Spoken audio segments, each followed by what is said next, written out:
প্রিয় student, welcome to SKB math and physics education চ্যানেলে তোমাদের স্বাগতম। শুরু করছি ডব্লিউবিপিএসসি মিসলেনিয়াসের প্রিভিয়াস ইয়ার আসা ম্যাথ নিয়ে ম্যাথ ক্লাস।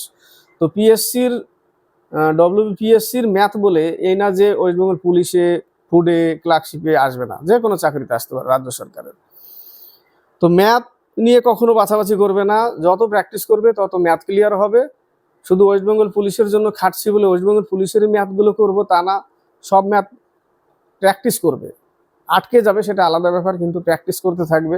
তাহলে কি হবে, যারা ম্যাথে একটু কমজোরি তাদের কিন্তু ক্লিয়ার হবে। ঠিক আছে, পরীক্ষা যদি 20টা অঙ্ক থাকে 20টাই করে আসতে পারবে, 56 নম্বর। এক্সাম ক্র্যাক করতে গেলে ম্যাথ 25টা থাকলে আশা করি 25টার মধ্যে না হলেও 22-23টা অঙ্ক করলে মোটামুটি ভালো। আর যদি 25টাই করতে পারো তাহলে তো আরো ভালো। তো শুরু করা যাক, স্কিপ করবে না, দেখতে থাকবে। অনেক কিছু শেখার আছে ম্যাথের মধ্যে। আগামী দিনে অনেক ভ্যাকেন্সি ছাড়বে, পড়লেই চাকরি হবে। এবার সেই আশা বাদ দাও, যারা আশা করেছিল না পড়ে চাকরি করব, সেই আশা বাদ, পড়লেই চাকরি হবে। যারা টাচে ছিল তারা টাচে থাকবে। বাতিতে তেল দিয়ে যেতে হবে, ফোটা ফোটা নিভতে দেওয়া যাবে না। ঠিক আছে, তো শুরু করা যাক। বলেছে একটি চৌবাচ্চা এ, বি এবং সি নল দ্বারা 12, 15, 20 ঘন্টায় পূর্ণ হয়। এ নল 12 ঘন্টায়, বি নল 15 ঘন্টায়, সি নল 20 ঘন্টায় পূর্ণ করে। এ নল সবসময় খোলা থাকলে, এ নলকে বন্ধ করছে না, সবসময় খোলা থাকছে, এবং বি এবং সি কে পালা করে পরপর 1 ঘন্টা করে খোলা রাখছে। মানে আমি একবার বি কে নেবো 1 ঘন্টা, 1 ঘন্টা পর বি কে বন্ধ করে দেবো, পরের বার সি কে নেবো 1 ঘন্টা, সি কে আবার 1 ঘন্টা চালানোর পর বন্ধ করে দেবো, তারপরে আবার বি কে নেবো, তারপরে আবার সি কে নেবো, এরকম পালা করে। তাহলে চৌবাচ্চা পূর্ণ হতে কত সময় লাগবে? আমার কাজ হচ্ছে প্রথমে এদের লসাগু বের করা। লসাগু হচ্ছে 60, তার মানে 60 ইউনিট কাজ। লসাগু 60 ইউনিট কাজ। 12 দিয়ে 60কে ভাগ করলে 5, অর্থাৎ এর ক্ষমতা, এগুলো ক্ষমতা। 15 দিয়ে 60কে 4, 20 দিয়ে 60কে 3, এগুলো হচ্ছে এ বি সির ক্ষমতা। এর ক্ষমতা 5, বির ক্ষমতা 4, সির ক্ষমতা 3, এগুলো ক্ষমতা। ঠিক আছে, তো প্রথমে এ আর কে চলবে? এ আর বি চলবে। ক্ষমতাগুলোই লিখতে হবে এখানে, A B plus A plus B, অর্থাৎ টোটাল কত? 9, তাই না? টোটাল হচ্ছে 9 ইউনিট কাজ করলো তারা, ক্ষমতাটাই তাদের কাজ। প্রথম 1 ঘন্টায় চললো। ঘন্টার সাথে ক্ষমতা যদি একটু বলতে মিসিং হলো, ঘন্টার সাথে ক্ষমতা গুণ করলে কাজ হয়ে যায়। ঘন্টা ইন্টু ক্ষমতা, কাজ। ঘন্টার সাথে 1 ঘন্টা চলেছে, ক্ষমতা গুণ করে দিলাম, 5 × 5 = 4, 9 ইউনিট। তাহলে 1 ঘন্টায় তারা 9 ইউনিট ভরছে। কারা? এ আর বি। এরপরে বি বন্ধ, কি আসবে? আবার 1 ঘন্টা কারা চলবে? এ প্লাস সি চলবে। তারা 1 ঘন্টা কত চলবে? 8। এরকমই রোটেশন হবে, এরকমই রোটেশন হবে। তাহলে 2 ঘন্টায় তারা কিন্তু 17 ইউনিট ভরছে। সেম আবার চলবে 2 ঘন্টায় 17 ইউনিট, 2 ঘন্টায় 17 ইউনিট, 2 ঘন্টায় 17 ইউনিট। আরেকবার নেওয়া যাবে না, কারণ টোটাল কাজ 68। আরেকবার নিলে 4 17 68 হয়ে যাবে, 60 কাজের বেশি হয়ে যাবে। কাজ তো বেশি নাই, 60-এর বেশি। তো এই পর্যন্তই থাকবে। তো টোটাল এখানে 6 ঘন্টা, কাজ হচ্ছে 51 ইউনিট। যোগ করলে 51, যোগ করলে 6 ঘন্টা, অর্থাৎ 6 ঘন্টায় তারা 51 ইউনিট কাজ করছে। বাকি কাজ কত আছে? 9 কাজ। এই কাজটা কারা করবে? আবার এ বি ঘুরে তারা করবে। তো এই 9 কাজকে তাদের ক্ষমতা দিয়ে যদি ভাগ দিই, কাজকে ক্ষমতা দিয়ে ভাগ দিলে টাইম পেয়ে যাব। কার্য বাই ক্ষমতা সময়। তো কাজ হচ্ছে আর 9 কাজ। 9 কাজকে যদি আমরা, এই 9 কাজকে যদি আমরা এদের ক্ষমতা দিয়ে, ক্ষমতা কত? এই যে 5 আর 4 যদি ভাগ করে দিই, তাহলে আর 1 ঘন্টা লাগবে। অবশিষ্ট কাজটা 1 ঘন্টা লাগবে, অর্থাৎ 6 ঘন্টা আর 1 ঘন্টা। তাহলে টোটাল হয়ে যাবে 60 কাজ। কত ঘন্টায়? 7 ঘন্টায়। ডিটেলসে করলাম, কারো বুঝতে যদি অসুবিধা না হয় সেই জন্য করলাম। নেক্সট অঙ্ক, একটি বস্তুর চিহ্নিত মূল্যের 30% ছাড় পেয়ে, 30% ছাড় পেয়ে এক্স, একটি বস্তুর চিহ্নিত মূল্যের, অর্থাৎ চিহ্নিত মূল্য 100 টাকা, এটা চিহ্নিত মূল্য 100 টাকা, তার উপরে 30% ছাড় পেয়ে, অর্থাৎ তাহলে চিহ্নিত মূল্যের উপর 30% ছাড় পেলে সেই বস্তুটা 70 টাকায় বিক্রি হয়, 70%, তাই না? এক্স ওই বস্তুটি, কোনো একটা ব্যক্তিকে এক্স বলেছে, সেই ব্যক্তিটা চিহ্নিত মূল্যের উপরে 30% ছাড় পেয়েছে, তার মানে সেই বস্তুটাকে এই এক্স 70 টাকায় কিনছে। ছাড় পেয়ে বস্তুটি 8,750 টাকায় বিক্রি করায় দেখা গেল, অর্থাৎ যে বিক্রি করেছে 8,750 টাকায়, তাহলে এটাই তো বিক্রয় মূল্য। তাহলে এই এত সমান সমান এত ইন্টু 100, তাহলে আমরা এখান থেকে কি পেয়ে যাব? চিহ্নিত মূল্যটা পেয়ে যাব। চিহ্নিত মূল্যটা পেয়ে যাব। চিহ্নিত মূল্য যদি পেয়ে যাই, তাহলে আমরা কত পাচ্ছি চিহ্নিত মূল্যটা? 7 একে 7, 7 দুগুণে 14, 5 7 35, 12500, 12,500 টাকা হচ্ছে তার চিহ্নিত মূল্য। তবুও বলেছে যে 25% লাভ করেছে, ক্রয় মূল্যের 25% লাভ করেছে বলেছে, এর উপর তবুও ক্রয় মূল্যে 25% লাভ করেছে। বোঝা গেল? তো 25% যদি লাভ করে, তাহলে বস্তুটার চিহ্নিত মূল্য কত ছিল, তাই না? চিহ্নিত মূল্য যদি পাই আমরা, ক্রয় মূল্যের 25% লাভ করেছে। আচ্ছা সরি, এর মধ্যে ক্রয় মূল্যের 25%, অর্থাৎ এটা বিক্রয় মূল্য হয়ে আছে, ঠিক আছে? 25% লাভ আছে এর মধ্যে। তাহলে 25% যদি লাভ, তাহলে ক্রয় মূল্য, চিহ্নিত মূল্যটা আমরা কত ধরেছিলাম? 100 ধরেছিলাম। তাহলে 100/125, তাহলে আমরা কিন্তু চিহ্নিত মূল্যতে ফিরে যাব, তাই না? চিহ্নিত মূল্যতে ফিরে যাব। তাহলে এটা দিয়ে কাটলে কত? 100ই হয় এখানে। তাহলে চিহ্নিত মূল্য এই যে এত টাকা।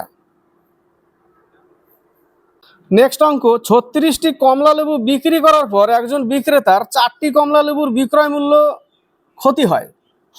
36টা বিক্রি করার পর 4টে কমলা লেবুর বিক্রয় মূল্যের ক্ষতি হয়।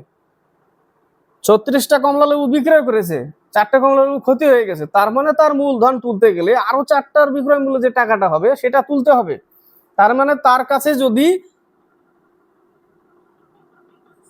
40টা থাকে, তাহলে তার টাকা উঠবে, ঠিক আছে? 40টা থাকলেই টাকা উঠবে, মূল টাকাটা উঠবে।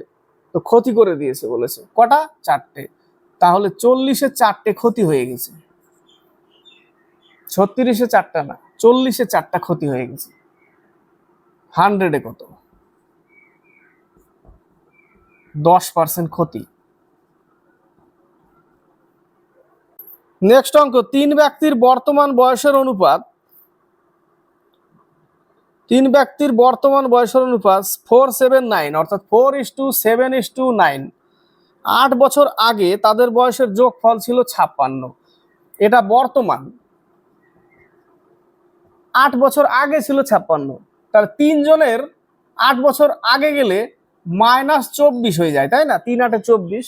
এই মাইনাসকে যদি, অর্থাৎ আমি যদি এখান থেকে 8 বছর আগে চলে যাই,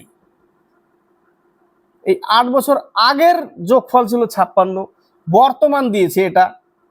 তো বর্তমানে আসতে গেলে একেও কিন্তু প্লাসে নিয়ে নিতে হবে, অর্থাৎ এই 3 × 8 = 24 এদের সাথে যোগ করে দিতে হবে।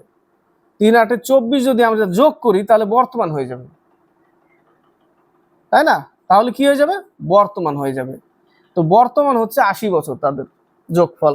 বর্তমান অনুপাতে এত, টোটাল যোগফল কত? 20। 20 = 80, 1 = 4। তাহলে 4 × 4 = 16 একজনের বয়স, 4 × 7 = 28 একজনের, 4 নং 36। এই যে 28 বছর, 24 বছরটা কেন যোগ করলাম? 8 বছর আগের কথা বলেছিল, তো 8 বছর পরে করলেই তো বর্তমান চলে আসবে। তো পরে করতে গেলে সেই 24 বছরটা কি করতে হবে? অ্যাড করে দিতে হবে এর সাথে, 56-র সাথে। তাহলে 80 বছর হয়ে যাবে বর্তমান। আর বর্তমান অনুপাত দিয়েই দিয়েছে, তার মানে এটা সমান সমান, এদের যোগফল সমান সমান 80। নেক্সট অঙ্ক, এই অঙ্কটাও দেখো ভালো করে। 1/2 + 1/2 + 1/2 + 1/2, 1 2 3 4, তারপরে আছে ভাগ 1/2, বাই আকারে লেখা আছে 1/4 + 1/4 + 1/4 + 1/4। কয়বার আছে? 1 2 3 4 5, 1 2 3 4, 1/4 ভাগ 1/4। তো আমার কাজ হচ্ছে ব্র্যাকেটের কাজ। এই জায়গাটা আগে ব্র্যাকেটে কাজ করলে আমরা কত পাচ্ছি? লসাগু 2 আর উপরে সবগুলো যোগ হবে, অর্থাৎ 4/2, তারপরে লিখবো ভাগ 1/2 উপরের লাইনটুকু। তাহলে এটাকে গুণ চিহ্ন দিয়ে দিলে এটাকে উল্টে দিতে হবে, তাই না? গুণ চিহ্ন দিলে উল্টে দিতে হবে, অর্থাৎ আমরা উপরের সলিউশন থেকে আমরা জাস্ট খালি 4 পাচ্ছি। নিচের সলিউশন করতে গেলে এটা দিয়ে শুধু এইটুকুকে ভাগ করতে হবে, কারণ এটা ভাগাকারে আছে। তো এইটুকুকে ভাগ করলে এটাকে জাস্ট উল্টে দিতে হবে, তাই না? এটাকে কি করব, জাস্ট আমরা উল্টে দিব। উল্টে দিলে আমরা কিন্তু 1 পাচ্ছি এখানে, এরকম। তার মানে এই নিচের লাইনটা কি আকার আসছে, 1/4 1/4 1/4 1/4 প্লাস 1, এই যে কাটাকাটি করে 1 পাচ্ছি। তাহলে এবার লসাও কত, 4। তাহলে 1 প্লাস 1 প্লাস 1 প্লাস 1 প্লাস 4, 5 6 7 8, আমরা পাচ্ছি কত, 8/4 নিচে, উপরে পাচ্ছি কত, 4। তো এই এটাকে কাটলে কত হয়, 2 হয়। তার মানে 4/2 আসছে লাস্টে, আবার ভাগ করলে 2, উত্তর কত, 2। নেক্সট অঙ্ক, একটি খরগোশ যতক্ষণে 5 লাফ দেয়, অনেকবার এসছে এই অঙ্কটা, অনেক পরীক্ষায় অনেকবার। খরগোশ যতক্ষণে 5 লাফ দেয়, একটি কুকুর ততক্ষণে 4 লাফ দেয়। কুকুরের 3 লাফ খরগোশের 4 লাফের সমান হলে ওদের দ্রুতির অনুপাত কত? প্রথমে কি লিখেছে, প্রথমে খরগোশ লিখেছে, তারপরে লিখেছে কুকুর। তো প্রথমে খরগোশের 5 লাফ, কুকুরের 4 লাফ, পরের বার লিখেছে কুকুরের 3 লাফ। এই জায়গাটাই চেঞ্জ করতে হবে, কুকুরের 3 লাফ বললে কুকুরের নিচে কুকুর লেখা যাবে না, এই খরগোশের নিচে লিখে দিতে হবে। পরেরটা কি বলেছে, কুকুরের 3 লাফ বলেছে না, তো খরগোশের নিচে লিখে দিয়েছি আমি। আর খরগোশের কত লাফ বলেছে, 4 লাফ, তো কুকুরের নিচে লিখে দিয়েছি। এবার কি করতে হবে, গুণ করতে হবে পরাপর এইভাবেই, 3 5 15, 4 4 16। পরের লাইনটা সাবধান, পরের লাইনটা কুকুর খরগোশের নিচে খরগোশ না, কিন্তু পরের লাইনটা খরগোশের নিচে প্রথম লাইন যা আছে তাই লিখবে, পরের লাইনটা উল্টো লিখবে, উল্টো লিখে দিতে হবে। কুকুরেরটা এখানে, খরগোশেরটা এখানে। এবার দেখো খরগোশের 15, কুকুরের 16। এবার উত্তরে অনেক সময় উত্তরে এখানে চেয়েছে কুকুর আর খরগোশ, তাহলে কুকুর আর খরগোশ কত হবে, 16:15 হবে উত্তর, কারণ কুকুর 16। এই যে যদি চাই তো খরগোশ আর কুকুর, তাহলে আমরা লিখতাম কত, 15:16। এই জায়গাটা একটু সাবধান, কি চেয়েছে, খরগোশ চেয়েছে আগে না কুকুর চেয়েছে আগে, ঠিক আছে? তো উত্তর কত, এটা। নেক্সট অঙ্ক, দুটি ট্রেনের দ্রুতির অনুপাত 7:8, দ্রুতি মানে স্পিড, ঠিক আছে, 7:8 স্পিডের অনুপাত, স্পিড 1 স্পিড 2। দ্বিতীয় ট্রেনটি 4 ঘন্টায় 400 কিমি গেলে, এটা কিন্তু দ্বিতীয় ট্রেনেরই স্পিড, আবার দ্বিতীয় ট্রেনটা বলেছে 4 ঘন্টায় 400 কিলোমিটার যায়, তার মানে তার স্পিড কত, 400 কিলোমিটারকে 4 ঘন্টা দিয়ে ভাগ করলে তার স্পিড হচ্ছে 100, তারই অনুপাত দিয়ে দিয়েছে 8, তার মানে 8 ইউনিট সমান সমান 100। তাহলে 1 সমান সমান কত, আর এই 7 সমান সমান কত, প্রথম ট্রেনের স্পিড কত সেটা চেয়ে নিয়েছে, গুণ করে দিলাম 7। তাহলে 4 25 100, 4 2 8, এখানে হচ্ছে 12.5, 12.5 সাথে 7 গুণ 5 7 3, 7 গুণ 14 3 17 8, এই যে 87.5 কিলোমিটার পার আওয়ার প্রথম ট্রেনের গতিবেগ। নেক্সট অঙ্ক, 110 মিটার লম্বা একটি ট্রেন ঘন্টায় 72 কিমি বেগে 132 মিটার একটি সেতুকে অতিক্রম করতে কত সময় লাগবে? সময় চেয়েছে, আমরা টি সমান সমান কি জানি, দূরত্ব বাই স্পিড, তাই না? দূরত্ব বাই স্পিড, দূরত্ব কত, টোটাল দূরত্ব যোগ করতে হবে, কারণ একটা ট্রেন শুধু একটা ব্যক্তি ট্রাক বাস, ব্যক্তি ট্রাক বাস সাইকেল মানুষ যাকেই পার করুক, শুধু ট্রেন তার নিজের দৈর্ঘ্য পার করে, এটা জানতে হবে। ট্রেন তার নিজের দৈর্ঘ্য পার করে, আর নিজের দৈর্ঘ্য ছাড়া বাকিগুলো কিরকম, সেতু, ব্রিজ, টানেল, যাই বলো, এইগুলো যখন পার করবে তখন ট্রেন প্লাস সেতু, প্ল্যাটফর্ম দুটো যোগ করতে হবে। তো এই ক্ষেত্রে এখন এখানে কি বলেছে, 110 মিটার লম্বা একটি ট্রেনের দৈর্ঘ্য 110 মিটার, আর সেতুর দৈর্ঘ্য 132 মিটার, এই দূরত্বটাকে পার করছে, দূরত্ব বাই স্পিড হচ্ছে 72 কিলোমিটার পার আওয়ার, এটা কিন্তু মিটারে, মিটারকে কিমি দিয়ে ভাগ করা যাবে না, একেও মিটার পার সেকেন্ড করতে হবে। কাকে, একে, কারণ উত্তর চেয়েছে সেকেন্ডে। যদি কিলোমিটারে ঘন্টায় চাইতো তাহলে এই দূরত্বটাকে কিলোমিটারে করতে হতো, যেহেতু সেকেন্ডে চেয়েছে তাহলে একে মিটার পার সেকেন্ড করতে হবে।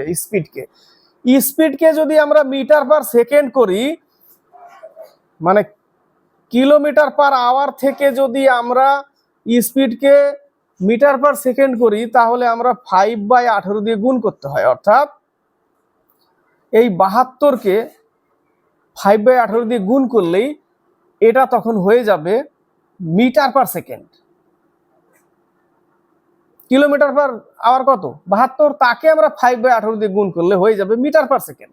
তাহলে 4×18 = 72, অর্থাৎ এখানে 5/4 হবে, তাই না? 5/4 উপরে যোগ করলে কত হয়?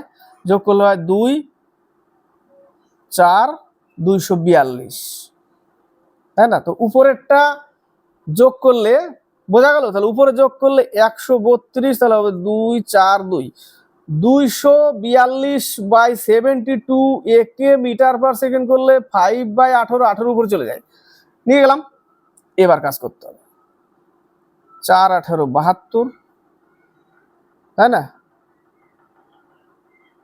4×18 = 72 হয়ে গেল। 4×5 = 20, এই জায়গাটা ভাগ করলে কত হয়? 12 × 2 = 24, 12কে 12 আর 10 × 2 = 20, এক ঘর পর দশমিক, অর্থাৎ 12.5।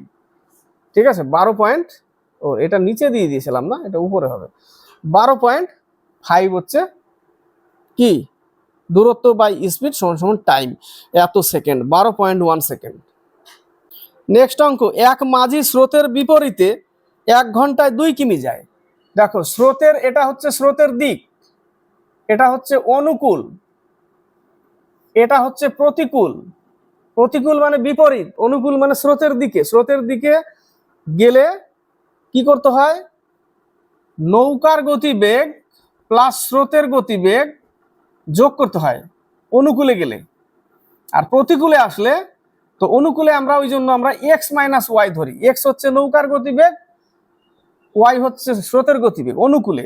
আর প্রতিকূলে যখনই যায় তখন x - y ধরতে হয়, কারণ উল্টো দিকে তখন সময় বেশি লাগবে। তুমি সাঁতরাতে যাবে, স্রোতের দিকে সাঁতরাতে থাকবে, অনেক দূর চলে যাবে, তাড়াতাড়ি তাড়াতাড়ি অনেক দূরত্ব চলে যাবে। আর উল্টো দিক থেকে, হ্যাঁ, ওটাকে কি বলে? ভাটা না কি যেন বলে এরকম, তাই না? তো এই জিনিসটা উল্টো দিক থেকে আসলে টাইমটা বেশি লাগে। এবার এখানে প্রথমে কোশ্চেনে কি বলেছে? কোশ্চেনে বলেছে যে বিপরীতে 1 ঘন্টায় 2 কিমি যায়, 2 কিমি দূরত্ব, তাই না? তো ডি বাই স্পিড সমান টাইম। রেলের মতনই, কিন্তু রেলের ক্ষেত্রে একই দিকে গেলে স্পিডটা মাইনাস হয়। রেলের ক্ষেত্রে একই দিকে গেলে স্পিড মাইনাস হয়। ট্রেনও চলছে, সাথে একটা বাসও চলছে, তাহলে একদিকে ট্রেনের স্পিড বাসের স্পিড মাইনাস হবে একই দিকে গেলে। আর ট্রেনে যখন বিপরীত হয়ে যায় তখন যোগ হয়ে যায়, অর্থাৎ তখন x + y হয়ে যাবে। আর একই দিকে গেলে তখন x - y যাবে। নৌকার ক্ষেত্রে কিন্তু উল্টো, একই দিকে গেলে যোগ, বিপরীত হলে বিয়োগ। তো এই ক্ষেত্রে এটা তাহলে আমরা প্রথমে 2 কিলোমিটার যাচ্ছে স্রোতের প্রতিকূলে, অর্থাৎ x - y সমান 1 ঘন্টায়, তাই না? এবং স্রোতের অনুকূলে 10 মিনিটে 1 কিমি যায়। স্রোতের অনুকূলে মানে এবার যাবে x + y সমান 10 মিনিটকে ঘন্টা করতে হবে, মানে 1/6। যেখানে স্থির জলে 5 কিমি যেতে ওই মাঝির কত সময় লাগবে? স্থির জলে কিন্তু স্রোতের বেগ নেই, তখন শুধু জাস্ট মাঝিরই। তাহলে এখান থেকে আমরা কি পাচ্ছি? x - y সমান 2, আর এখান থেকে পাচ্ছি x + y সমান 6। দুটো সমীকরণ, তাহলে x + y সমান 6, প্লাস মাইনাস কেটে গেল, তাহলে 2x = 8, x সমান 4। অর্থাৎ নৌকার গতিবেগ 4 পেয়ে গেলাম, স্রোতের গতিবেগ দরকার নেই, কারণ স্থির জলে বলেছে। তাহলে 5 কিলোমিটার যেতে হবে স্থির জলে, অর্থাৎ দূরত্ব নৌকার গতিবেগ স্পিড, শান্ত জলে নৌকার গতিবেগ 4, তাহলে দূরত্ব বাই স্পিড সমান টাইম, ভাগ করলে, একে ভাগ করো, দেখো 1 ঘন্টা 15 মিনিট, কারণ 4 × 4 1/4 এত ঘন্টা, একে আবার মিনিট করতে হবে, 4 15 60, অর্থাৎ 1 ঘন্টা 15 মিনিট লাগবে। নেক্সট অঙ্ক, 10 বছর পর এর বয়স 10 বছর আগে বিয়ের বয়সের যা ছিল। 10 বছর পর, এর বয়স ধরে নিলাম x বছর, 10 বছর পর বিয়ের বয়স y বছর, কিন্তু বিয়ের বয়স বলেছে 10 বছর আগে। তো 10 বছর আগে করলে মাইনাসে যেতে হবে, আর পরে বললে প্লাসে যেতে হবে। এটা বলেছে কন্ডিশনে যা ছিল তার দ্বিগুণ হবে, কে? এ। 10 বছর পর এর বয়স যা ছিল 10 বছর আগের বি বয়সের দ্বিগুণ হবে, তাহলে এর সাথে 2 গুণ করে দাও, দ্বিগুণ হয়ে গেলই। তাহলে এখান থেকে একটা সমীকরণ আমরা বের করতে পারছি। তাহলে এই পাশে আসলে x - 2y = -30 একটা পেয়ে গেলাম। এবার নেক্সটে কি বলেছে আবার, যে এর বর্তমান বয়স বি এর থেকে 9 বছর বেশি, অর্থাৎ x - y = 9, এদের বয়সের পার্থক্য 9 বছরের বেশি, মানে পার্থক্য 9 বছর। এখানে একটা সমীকরণ, তাহলে x - y = 9। সাইন চেঞ্জ করে দাও, কেটে গেল, থাকলো কত, -y = -39, অর্থাৎ তাহলে বি এর বর্তমান বয়স হচ্ছে 39 বছর, যেটা উত্তরে চেয়েছে, যে বি এর বর্তমান বয়স কত, 39। নেক্সট অঙ্ক, লিটার প্রতি 12 টাকা দরের দুধের সাথে কি অনুপাতে জল মেশালে মিশ্রিত দুধের দাম লিটার প্রতি 8 টাকা হবে। ধরে নিলাম x লিটার দুধ, এই দুধের সাথে জল মেশাবে, y লিটার জল মেশালাম, x লিটার দুধ, টোটাল দুধ x লিটার, 1 লিটারের দাম 12 টাকা বলেছে, 1 লিটারের দাম 12 টাকা, কত লিটার দুধ জানি না, x লিটার দুধ, y লিটার জল মিশিয়ে দিলাম, তাহলে দুধ আর জল মিশে গেল। এই দুধ জলটা কয় টাকা করে বিক্রি করবে বলেছে, শেষের লাইনে 8 টাকা করে, টোটাল মিশ্রণ 8 টাকা, টোটাল টাকা ইকুয়াল টু x লিটার দুধ, কিলো ছিল 12 টাকা করে, টোটাল টাকা, তাহলে এই টাকা আর এই টাকা সমান, এটা হচ্ছে সমীকরণ। তাহলে আমি পাচ্ছি কি 8x + 8y = 12x, এই x ওই পাশে গেলে 4x, এদিকে থেকে যাবে 8y, 4 × 2 = 8, অর্থাৎ y = এই পাশে কিছু নেই মানে 1, আর x এর মান হচ্ছে এই যে 2 এই পাশে, অর্থাৎ x = 2, তাহলে অনুপাত কি হবে, 2:1। নেক্সট অঙ্ক, প্রতি ঘন্টায় 70 কিমি দ্রুতিতে শুরু করে একটি ট্রেনের দ্রুতি প্রতি 2 ঘন্টায় 10 কিমি ঘন্টা করে বাড়ে। আচ্ছা, প্রতি ঘন্টায় 70 কিমি দ্রুতিতে শুরু করে একটি ট্রেনের গতি প্রতি 2 ঘন্টায় 10 কিমি পার ঘন্টা করে বাড়ে। কত ঘন্টায় ট্রেনটি 345 কিমি যাবে? বিষয়টা কি?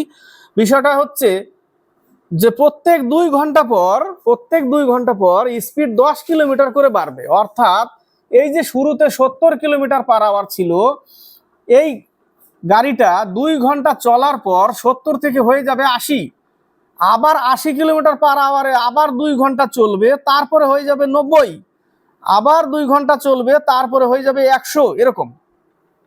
তাহলে 70 কিমি/আওয়ারে 2 ঘন্টা চলার পরে 2 ঘন্টায় কত যাবে, 140, টোটাল হচ্ছে 345 দূরত্ব, তাই না? টোটাল দূরত্ব কত, 345 কিলোমিটার। তো প্রথম 2 ঘন্টা চললো, 140 হয়ে গেল। এবার 70 থেকে তার স্পিড কত হবে, 80 হয়ে যাবে, 2 ঘন্টা পরে 10 বাড়বে, 80 হলো, 2 ঘন্টা চলবে, 160, দূরত্ব কত হয়ে গেল, 300, তাই না? 2 ঘন্টা 4 ঘন্টায় কিন্তু 300 হয়ে গেছে, আমার আর আছে 45 কিলোমিটার বাকি। তো 2 ঘন্টা চলার পরে এবার স্পিড কত হবে, 90, কারণ 10 কিলোমিটার বাড়লো, 90। তো 90 কিমি/আওয়ার যদি হয়, 1 ঘন্টায় যদি 90 কিলোমিটার হয়, তাহলে 30 মিনিটে কত হবে, 30 মিনিটে 45 কিলোমিটার, আছেই তো 45 কিলোমিটার, তার মানে আর আধা ঘন্টা চললেই 45 কিলোমিটার পূর্ণ হয়ে যাবে, ক্লিয়ার হয়ে যাবে, তাই না? তাহলে 4 ঘন্টা 30 মিনিট লাগবে, অর্থাৎ এত ঘন্টা লাগবে টাইম পার করতে। নেক্সট অঙ্ক, একটি বর্গক্ষেত্রের কর্ণ, আগে বর্গক্ষেত্র জানতে হবে, এটা একটা বর্গক্ষেত্র, যার এটা x, বর্গক্ষেত্রের প্রত্যেক বাহু সমান হয়, যার ক্ষেত্রফল হয় x², একটা, আর একটা হয় কর্ণ (2/2), এটাও ক্ষেত্রফল, আর পরিসীমা হয় 4 × বাহু, আর কর্ণ সমান হয় √2 × বাহু, কর্ণ সমান √2 × বাহু, পরিসীমা সমান 4 × বাহু, কর্ণ (2/2) ইকুয়াল ক্ষেত্রফল, বাহু স্কয়ার সমান ক্ষেত্রফল। তো এর এখানে প্রশ্ন তো দিয়ে দিয়েছে যে কর্ণের দৈর্ঘ্য 4√2 সেমি, এটা হচ্ছে কর্ণ, যার মান হচ্ছে 4√2। তাহলে এর ক্ষেত্রফল কত আমরা জানি, যে 4√2 কে যদি আমরা স্কোয়ার করে 2 দিয়ে ভাগ করি, তাহলে এই সূত্রে ক্ষেত্রফল পেয়ে যাবো, তাহলে 4 × 4 = 16, আর √2 জন্য একটা 2, বাস 2, তাহলে ক্ষেত্রফল কত, 16। তো এর দ্বিগুণ ক্ষেত্রফল বিশিষ্ট, অর্থাৎ 16 যে ক্ষেত্রফলের, তার দ্বিগুণ ক্ষেত্রফল অর্থাৎ 16 × 2 অর্থাৎ 32 ক্ষেত্রফল, এই 32 ক্ষেত্রফলের এই বর্গের কর্ণ কত হবে? তার মানে আরেকটা বর্গ হবে, সেটা বড় আকারের, যার ক্ষেত্রফল 32 কিন্তু এর কর্ণ চেয়েছে আবার। তাহলে এই ক্ষেত্রেও আমরা কি জানি যে ক্ষেত্রফল কি দিয়ে বের করা যায়? এটা দিয়েই বের করবো, আবার উল্টো এটা দিয়েই হবে, অর্থাৎ কর্ণই চেয়েছে আবার লাস্টে, তাই না? কর্ণ স্কোয়ার বাই 2 = 32, গুণ করলে হয়ে যায় 64। তাহলে কর্ণ স্কোয়ার = 64, স্কোয়ার তুললে এটা √ওভার হয়ে যাবে, তার মানে কর্ণ সমান সমান 8। তাহলে এর কর্ণ হবে 8। নেক্সট অঙ্ক, বার্ষিক শতকরা 10 টাকা হারে 1000 টাকার 4 বছরের সরল ও যৌগিক সুদের পার্থক্য, অর্থাৎ সরল সুদ আর চক্রবৃদ্ধি যৌগিক সুদ এদের পার্থক্য। তাহলে আমি আগে কি করব, যে 1000 টাকার সরল সুদ, সরল সুদের সূত্র কি? P × R × T/100 = সুদ, অর্থাৎ আসল ইন্টু সুদের হার ইন্টু টাইম, আসল P, সুদের হার R, টাইম বাই 100 = সুদ। এটা সরল সুদে, সিম্পল ইন্টারেস্টে। এবার কম্পাউন্ডে, তাহলে সিম্পলটা থেকে আমি আগে সুদটা কতটা পাই? তাহলে 1000 কত পার্সেন্ট? 10% না, 4 বছর, 10% 4 বছর। তাহলে আমরা এখান থেকে কি পাবো? এখান থেকে আমরা সুদ পেয়ে গেলাম, সরল সুদে সুদ পেয়ে গেলাম 400 টাকা। এবার আমাকে কম্পাউন্ড ইন্টারেস্ট অর্থাৎ জটিল সুদে বের করতে হবে, সেটা হচ্ছে 1000 × 1 + 10% 4 বছর, এটা করতে হবে, তাই না? 10 × 11, তাহলে 11কে 4 বার লিখতে হবে, আর নিচে 10 4টে 0, 3টে কাটা পড়ছে, একটা থেকে যাচ্ছে। 11 কিউব হচ্ছে 1331, তার সাথে 11 যদি গুণ করি কত হয়? এটা বেরোবে সুদ না, এটা বেরোবে সুদ আসলে। এই সূত্র হচ্ছে সুদ আসল।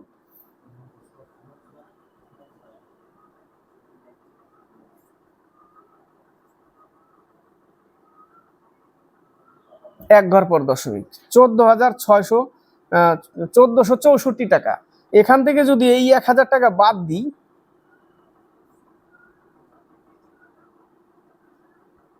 464.1 টাকা কি সুদ পেলাম, পার্থক্য চেয়েছে সরল সুদ আর তাহলে এটাই বিয়োগ করে দিতে হবে এখান থেকে,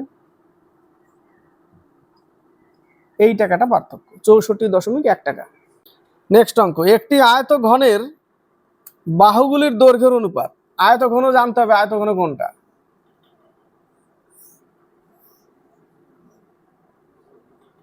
এটা হচ্ছে আয়তঘন, একটা বাক্স। বাহুগুলির দৈর্ঘ্যের অনুপাত, এখানে দৈর্ঘ্য প্রস্থ উচ্চতা আছে, তাই না? দৈর্ঘ্য প্রস্থ উচ্চতা, দৈর্ঘ্য প্রস্থ উচ্চতা, তিনটে জিনিস থাকে এর, তাই না? দৈর্ঘ্য ইন্টু প্রস্থ ইন্টু উচ্চতা থাকে। এবং এর পার্শ্বতলগুলির ক্ষেত্রফল, এর আয়তন হচ্ছে দৈর্ঘ্য প্রস্থ ইন্টু উচ্চতা, এর একটা ভলিউম যেটা হচ্ছে দৈর্ঘ্য ইন্টু প্রস্থ ইন্টু উচ্চতা, এর আয়তন, ঠিক আছে? এর আয়তন। এর পার্শ্বতলগুলির ক্ষেত্রফল বলেছে 88 বর্গ সেন্টিমিটার। এর পার্শ্বতলের ক্ষেত্রফল জানতে হবে। পার্শ্বতলের ক্ষেত্রফল এর হয় একটা, এত দূরে কত বড় লাঠি রাখা যাবে সেটা বেরোয়, কিন্তু ওই ক্ষেত্রে ওখানে যাচ্ছে না, আছে ওরকম একটা অঙ্ক পরে আসছি। তো এর পার্শ্বতলের ক্ষেত্রফলের সূত্র হচ্ছে 2 × দৈর্ঘ্য ইন্টু প্রস্থ প্লাস দৈর্ঘ্য ইন্টু উচ্চতা প্লাস প্রস্থ ইন্টু উচ্চতা, এটা হচ্ছে এর পার্শ্বতলের ক্ষেত্রফল। তো পার্শ্বতলের ক্ষেত্রফল দিয়ে দিয়েছে কত? 88, তাই না? তাহলে 2 × 1 × 2 x ধরতে হবে, x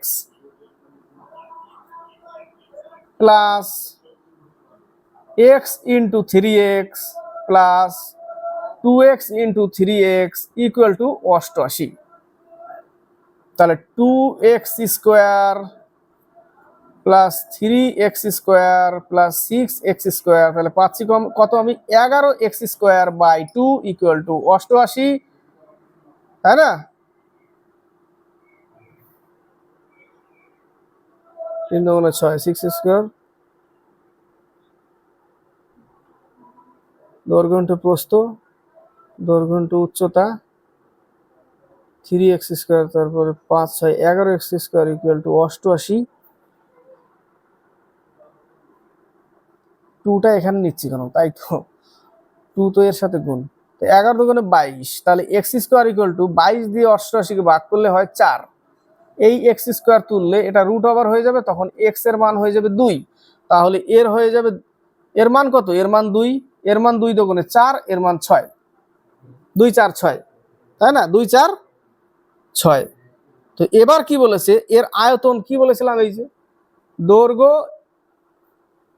ইন্টু প্রস্থ ইন্টু উচ্চতা, 4 6 24, 24 দুগুণে 48।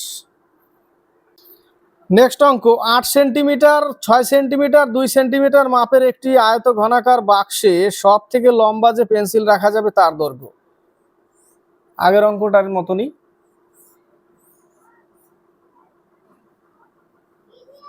এই কোনাকুনি রাখতে হবে, বাক্সের মধ্যে কোনাকুনি, ঠিক আছে, সব থেকে বড়। তাহলে এর সূত্র হচ্ছে রুট ওভার দৈর্ঘ্য স্কোয়ার প্লাস প্রস্থ স্কোয়ার প্লাস উচ্চতা স্কোয়ার, রুট ওভার। তাহলে দৈর্ঘ্য কত, 8 এর স্কোয়ার প্লাস 6 এর স্কোয়ার প্লাস 2 এর স্কোয়ার, তাহলে 8 8 64, 6 6 36, 2 দুগুণে 4, যোগ করলে হয়ে যাবে 104। একে রুট ওভারের বাইরে আনতে হবে, তাহলে লসাগু করতে হবে, দুটো 2 এর জন্য একটা 2, অর্থাৎ 2√6, সরি 2√26 উত্তর। এর মান হচ্ছে 2√26। নেক্সট অঙ্ক, 9টা এবং 10টার মধ্যে কোন সময় একটি ঘড়ির কাঁটা দুটি একত্রে থাকবে। একত্রে বলতে একটার উপরে আরেকটা,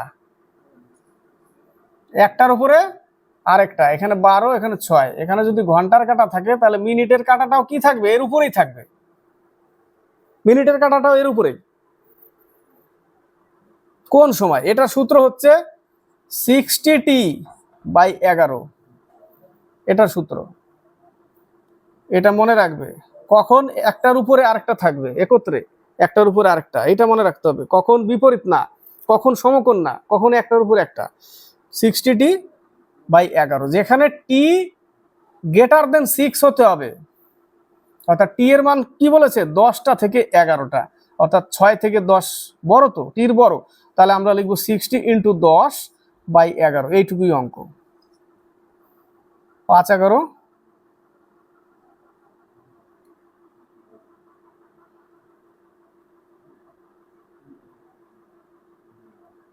সরি 10টা থেকে বলেনি, 9টা থেকে বলেছে, তাই না, 9টা থেকে বলেছে, কটা থেকে, 9টা থেকে 10টা বলেছে।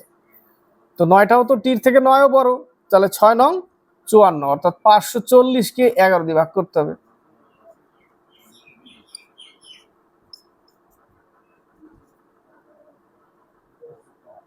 এই যে এত এত ঘন্টা, অর্থাৎ 9টা বেজে 49 পূর্ণ 1/11 মিনিট, 9টা বেজে 49 পূর্ণ 1/11 মিনিট, এইটুকু করতে হবে। নেক্সট অঙ্ক, একটি চৌবাচ্চার 3/5 অংশে ভর্তি করতে 1 মিনিট সময় লাগলে একটা চৌবাচ্চার, এটা একটা চৌবাচ্চা, তার 5 ভাগের 3 ভাগ, টোটালটা যদি 5 ভাগ হয় তো 3 ভাগ এই পর্যন্ত, টোটালটা কিন্তু 5 ভাগ, 5 ভাগের 3 ভাগ ভরতে তার লাগছে 1 ঘন্টা, মানে 60 মিনিট। তাহলে 1 ভাগের জন্য কত মিনিট করে লাগে, 20 মিনিট করে লাগে। তার টোটাল তো 5 ইউনিট ছিল, তাহলে 5 ইউনিটের জন্য কত লাগবে, 100 ইউনিট লাগবে, অর্থাৎ 100 মিনিট লাগতো। সেই 5 ভাগের 3 ভাগ ভরতে লাগছে 60 মিনিট, তো 5 ভাগ ভরতে লাগবে তার 100 মিনিট। তো প্রশ্নটাতে চেয়েছে কি, লাগলে আর কত সময় বাকি অংশ পূর্ণ হবে। তো 60 মিনিট তো নিয়েই নিয়েছে, টোটাল ভরতে 100 মিনিট, তো বাকি আর 40 মিনিট লাগবে। 100 থেকে 60 বিয়োগ দিলে বাকিটার জন্য তো 40 মিনিট, আর তাই না, উত্তর কত, 40 মিনিট না, সরি 40 সেকেন্ড। প্রথমে কি বলেছে, 1 মিনিট, 1 ঘন্টা না, তাহলে 60 সেকেন্ড এটা। নেক্সট অঙ্ক, একটি 2 অঙ্কের সংখ্যার অঙ্ক দুটির গুণফল 8, সংখ্যাটির সাথে 18 যোগ করলে সংখ্যাটি উল্টে যায়, এই টাইপের অঙ্ক না, এই টাইপের অঙ্ক অপশন টেস্ট করবে। অপশন নাম্বার ডি, দেখো 24, এদের গুণফল 8, তাহলে 24-এর সাথে 18 যোগ করলে এই 24টা হয়ে যাবে 42 উল্টে গিয়ে, এই যে 42 হয়ে গেছে যোগ করলে। তো উত্তর এইভাবে বের করবে অপশন ট্রাইয়ে, না হলে এক্স ওয়াই ধরলে মুশকিল। 10x + y সেই দশকের অঙ্ক, ওটা অনেক বড় চড় হয়ে যাবে, মিল টার্ম আসবে, এক গাদা পাতা শেষ হবে, সময় নষ্ট হবে। নেক্সট অঙ্ক, একটি ক্যাম্পে 95 জনের 200 দিনের খাদ্য ছিল। 95 জনের 200 দিনের খাদ্য ছিল। সমীকরণ সাজাচ্ছি। 5 দিন পর 30 জন চলে গেল। তো প্রথমে ছিল কতজন? 95 জন। তাদের খাদ্য ছিল 200 দিনের। 5 দিন পর, তাহলে 5 দিন পর্যন্ত 200 জন খেয়েছিল, 5 দিন পর্যন্ত 95 জন খেয়েছিল। 5 দিন পর্যন্ত 95 জন খেয়েছিল, তারপরে 30 জন চলে যায়। তাহলে 30 জন যদি চলে যায়, বাকি থাকছে কত? আর 65 জন। তাদের আর কতদিন চলবে? এইটুকু করতে হবে অঙ্ক, ঠিক আছে? তাহলে এখানে কত হবে? 19,000, আর এখানে হবে এত প্লাস 65D। তাহলে 475 বিয়োগ করতে হবে এত। তাহলে 475 দিয়ে ভাগ করতে হবে, মানে কাটতে হবে এটাকে। কত দিয়ে কাটতে হবে? 65 দিয়ে কাটতে হবে। তাহলে 5 বার 13 65, 3 5 15, 16 17 18, 5 7 35, 5 5 25, 13 দিয়ে ভাগ করতে হবে। 13 দুগুণে 26, 8 13 104, 5 13 65, 285 দিন। নেক্সট অঙ্ক, এ এবং বি এর আয়ের অনুপাত 5:4। এটা হচ্ছে তাদের আয়, এবং তাদের ব্যয়ের অনুপাত 3:2। আয় থেকে যদি ব্যয় বাদ দিই, আয় থেকে খরচা বাদ দিলে কি পড়ে থাকে? সঞ্চয় পড়ে থাকে। 2:2 অনুপাতে এদের সঞ্চয়। বলেছে প্রত্যেকে 1600 টাকা সঞ্চয় করে। তো প্রত্যেকে একই তো সঞ্চয় করছে, তার মানে প্রত্যেকে, মানে একজনের ধরে নিলেই হবে 2 ইউনিট সমান সমান 1600 টাকা সঞ্চয়। এটাও তো সঞ্চয়। তাহলে 2 ইউনিট সমান সমান 1600, এটা শর্টকাট। তাহলে 1 সমান সমান 800। তাহলে এর আয়ের অনুপাত, এর আয় কত টাকা? এর আয় তো ছিল 5 ইউনিট, এর সাথে 5 গুণ করে দাও, এত টাকা। নেক্সট অঙ্ক, 1% অর্ধেক হলো কত? 1% অর্ধেক, অর্থাৎ 1% আবার অর্ধেক, এরকম বলেছে। কত হবে? তাহলে উপরে 1, নিচে হবে 200, ভাগ করতে হবে 1-কে। দশমিক নিলাম, হলো না, আরেকটা শূন্য, আরেকটা হলো না, তাহলে আরেকটা শূন্য, আরেকটা শূন্য, 5 বার যায়, তাই না? তাহলে 0.005 অ্যান্সার, 0.005, ছোট অঙ্ক। নেক্সট অঙ্ক, 3600-কে যে ক্ষুদ্রতম সংখ্যা দ্বারা ভাগ করলে ভাগফলটি পূর্ণ ঘন রাশি হয়, সেটি হলো। অর্থাৎ এটা সমান সমান যে ভাগফলটা বেরোবে সেটা একটা ঘন রাশি হবে। কতর? তাহলে আমাকে 3600-কে ভাগ করতে হবে। অপশন ট্রাই ধরে নিচ্ছি। 3600-কে যদি ভাগ করি আমরা 9 দিয়ে, 4 নং 36, 400 হচ্ছে, কিন্তু এটা তো স্কোয়ার, 20 হবে না। 3600-কে যদি আমরা 445 দিয়ে ভাগ করি, 50 দিয়ে ভাগ করলে হবে না, 300 দিয়ে ভাগ করলে হবে না, 120 হবে। তো 450 দিয়ে যদি ভাগ করি, দুটো শূন্য কাটা, 4 নং 36, 5 নং 45, 5 8 40, 8 কিন্তু একটা ঘনমূল, ঘনমূল বলছে, 8 কিন্তু একটা ঘন। কতর ঘন? 2 এর কিউব হচ্ছে 8, তাই না? তো উত্তর হচ্ছে 450। এটা ঘন, কার ঘন? 2 এর, তাই না? তো প্রশ্ন তো ওরকমই বলেছে যে পূর্ণ ঘন রাশি হয়, সেটি হলো। পূর্ণ ঘন রাশি হচ্ছে তো 2 এর ঘন রাশি, এটা 8, 2 এর কিউব 8। তো উত্তর হচ্ছে 450 দিয়ে ভাগ করলে। তো এই পর্যন্তই, আর নেই অঙ্ক। তো ভালো লাগলে লাইক শেয়ার করবে, সাথে থাকবে, কমেন্ট বক্সে কমেন্ট করে লিখে পাঠাবে, সাবস্ক্রাইব করবে।